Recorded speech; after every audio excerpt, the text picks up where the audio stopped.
Okay, now that we've gone over the mechanics of compounding in pretty granular detail, let's learn the easier way to calculate the balance in your account after a specific number of periods n. To do this, we can use this future value formula. Future value equals present value times 1 plus r raised to the nth power. Let's quickly break down what this formula is saying. It's saying that the future value of a sum of money equals the present value of a sum of money times 1 plus the rate of return or interest rate to the nth power. We can use this formula to make our calculations from the previous lecture much easier. Let's give it a go.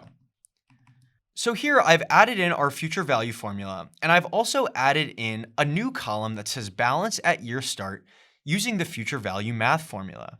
Now, I'm going to show you that what we did before, which was get the balance at year start, multiply it by 6% in order to get the interest, and then add it to get the balance at the next year's start, can actually be abstracted mathematically and can be found in a much easier way. So without further ado, let's apply this formula to make our lives easier. So we type equals, and we're trying to find the future value of our sum of money.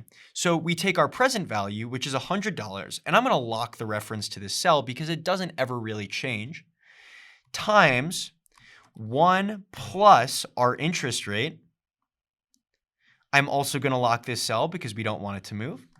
And then I'm going to raise it using the caret to the nth power. And what is our nth power? Our nth power is our number of periods, and that would be our year. This one we're going to leave unlocked because when we use the fill handle to drag it down, we want it to be dynamic. So we hit enter, and we see that the future value formula automatically calculates it for us. We can generalize this formula by just using the fill handle to click and drag it down. And we can see that our future value formula calculates in the exact same way that our long payment schedule did on the left-hand side. And we can see that our future value formula in one simple step allows us to calculate the future value of our money that took 2 steps before.